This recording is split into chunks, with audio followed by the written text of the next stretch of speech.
La discriminación es uno de los problemas más presentes en nuestro país y en nuestro día a día, aunque muchas veces no lo notemos. Afecta cómo convivimos, cómo estudiamos, cómo trabajamos y hasta cómo nos sentimos. En México las personas suelen ser discriminadas por su apariencia, su ideología, su manera de vestir e incluso por su origen. En este video vamos a hablar de qué es la discriminación, qué factores la generan, cómo afectan a las personas y a la sociedad, cómo aparecen distintos contextos culturales y sobre todo qué se encontró en la investigación realizada dentro de la UAM Xochimilco. Al final veremos qué podemos hacer como comunidad para reducirla.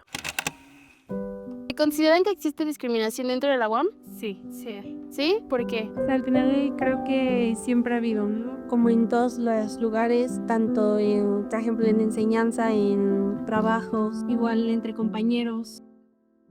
La discriminación es cuando una persona recibe un trato injusto por una característica como su olor de piel, su apariencia, su orientación sexual, su género, su nivel económico o cualquier rasgo que lo vuelva diferente. A diferencia del prejuicio, que es lo que pensamos, la discriminación es lo que hacemos, es una acción, una actitud o una decisión que afecta a alguien. Principalmente existen dos tipos. Cuando tratas mal a alguien de forma abierta es discriminación directa. Y cuando una regla o norma afecta más de un grupo sin que sea tan evidente, es de forma indirecta. En México, los tipos más comunes son la discriminación por apariencia física, por clase social, por género, por orientación sexual, por discapacidad y por origen técnico.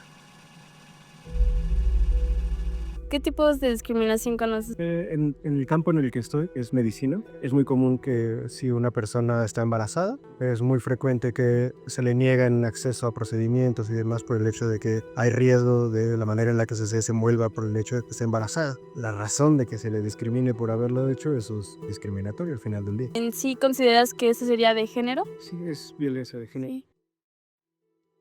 Factores que generan la discriminación. La discriminación no es un fenómeno que aparece de la nada. Esta puede deberse a factores culturales, sociales y psicológicos. Por ejemplo, en cuanto a los factores sociales, la desigualdad económica crea división y estigma hacia quienes menos tienen. También los medios de comunicación refuerzan imágenes y estereotipos negativos de ciertos grupos. Aunado a esto, la falta de educación hace que la gente repita estos estereotipos sin cuestionarlo. También es importante mencionar que ciertas tradiciones o normas sociales pueden justificar desigualdades y separación entre grupos. Esto generalmente causa que grupos que no conviven entre sí generen desconfianza el uno por el otro. En cuanto a los factores culturales, muchas veces repetimos estereotipos que aprendemos desde niños. Esto hace que al crecer mucha gente perpetúe conductas que generan desigualdad entre las demás, como por ejemplo los rígidos roles de género que son inculcados en el hogar, o una resistencia al cambio, sobre todo cuando se percibe lo diferente como una amenaza. Sobre los factores psicológicos, principalmente podemos remarcar la necesidad de pertenecer a un grupo. Esto puede generar que rechacemos otros grupos solo por el hecho de sentirlos diferentes. También es importante mencionar que muchas veces por nuestro desconocimiento sobre algo o alguien tendemos a simplificar. Esto nos puede llevar a generalizar y a perpetuar estereotipos ya implantados a nosotros. Esto, sumado a un miedo natural a lo desconocido, puede generar que copiemos comportamientos discriminatorios que hemos visto entre nuestra familia o en el entorno. Y también es importante mencionar que hay algunas personas que discriminan para sentirse superiores a los demás.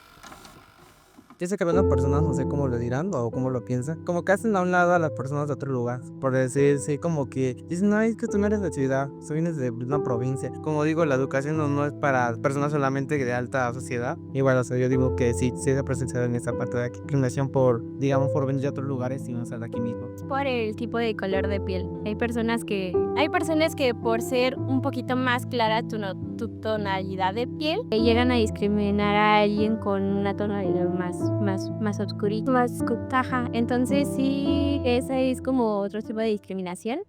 Discriminación en contextos culturales. La discriminación ha existido en todas las épocas. Ejemplos históricos: la esclavitud, el sistema de castas de India, la segregación racial de Estados Unidos. Y en ejemplos actuales tenemos a la brecha salarial entre hombres y mujeres, las xenofobias a los migrantes, racismo estructural, falta de inclusión para personas con discapacidad. Y aunque ya no existen leyes discriminatorias tan abiertas, muchas prácticas continúan disfrazadas de normalidad. El impacto de la discriminación se puede ver reflejado de distintas maneras, ya que la discriminación deja heridas profundas en la persona, afecta a la autoestima autoestima, genera ansiedad, miedo, vergüenza y aislamiento, y también puede provocar traumas, afectar la identidad, el sentido de pertenencia y hasta la salud mental, y en la sociedad genera división, violencia, desigualdad y pérdida de oportunidades. También crea ambientes inseguros, ya que refuerza privilegios y genera grupos marginados. Una comunidad discriminatoria es una comunidad donde muchas personas no pueden vivir tranquilas ni desarrollarse saludablemente. En esta investigación se encuestó a 109 estudiantes de distintas divisiones. Los resultados más importantes fueron: con el 62.4% opinan que sí hay discriminación dentro de la UAM. El tipo más común es por apariencia física o forma de vestir, con casi la mitad de los encuestados señalados. Muchos sienten que los profesores o administrativos tratan diferente a ciertos tipos de alumnos. Hay desconfianza hacia los procesos institucionales. Casi la mitad piensa que las autoridades solo actúan a veces. La mayoría intervendría si ve un caso de discriminación, aunque de forma indirecta, buscando apoyo de alguna autoridad. La propuesta más repetida fue fomentar la empatía y la educación sobre la diversidad y no castigos. Esto muestra que la discriminación está presente, pero también los estudiantes quieren hacer un cambio en esa realidad. Yo hablo por los 4 que nos tocó una profesora que nos demeritó porque somos de la UAM. O sea, la profesora venía de la UNAM y empezó a decir, no, que los de la UNAM, ya sabe que no. Y a nosotros nos dijo que no sabíamos exponer, no sabíamos explicar. Ajá, bueno, eso que nos tocó a nosotros Nos hizo así por ser de la UAP, sino que también por ser enfermeros. Desmeritó muchísimo la carrera diciendo que enfermería no sé nada y que todo lo hacen los médicos y que siempre los médicos, pero pues realmente no es así. Fue como muy ignorante de su parte porque ni siquiera sabía de qué se trata la carrera y tampoco sabía lo que era el sistema modular. ¿Cómo llegó aquí? ¿Quién sabe? Pero no, y es que aparte siempre decía eso de que no, es que enfermería no hace nada, todo sobre los médicos. Me está dando clases a enfermeros y si tanto le quiere dar clases a los de medicina, pues que se mete en medicina y que no venga de meritar la universidad que le dio trabajo. Probablemente, eso es verdad. Sí, de hecho sí levantamos quejas con el profesor y les hicieron caso en ese aspecto. Sí, profe dijo que sí. Sí, estuvo súper bien. Qué bueno que alce la voz y que pues den en claro sus quejas. ¿Crees que si las autoridades de la UAM llegan a ver un caso así, crees que actuarían de alguna forma? No. ¿Por qué no? Pues no, sí, por todas las cosas. Como que les vale, ¿no? Ajá, eso sí. Yo creo que por todas las cosas que han pasado. Reducir la discriminación sí es posible. Educación y concienciación. La educación desde la infancia es clave. Aprender sobre igualdad, derechos humanos y diversidad ayuda a evitar que se repita estereotipos. La concienciación en redes sociales, campañas y testimonios reales genera empatía, política pública y leyes. En México existe la Ley Federal para prevenir y eliminar la discriminación. También está CONAPRED, encargado de recibir quejas y promover la igualdad. Las escuelas y universidades deben tener protocolos contra el acoso y la exclusión. Estos mecanismos son necesarios para garantizar respeto e inclusión.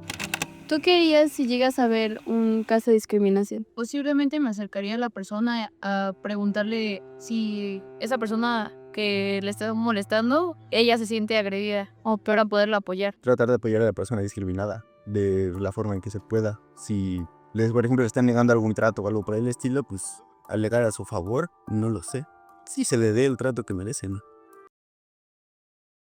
La discriminación no desaparece sola, pero sí puede reducirse con educación, empatía, leyes claras y sobre todo con acciones de cada uno de nosotros. La UAM debe mejorar sus protocolos y tomar en serio estos problemas, pero también nosotros como estudiantes debemos ser parte del cambio. No basta con no discriminar, hay que intervenir, apoyar y cuestionar nuestros propios prejuicios. Si todos ponemos de nuestra parte, podemos construir un entorno más seguro, más justo y más humano para todos.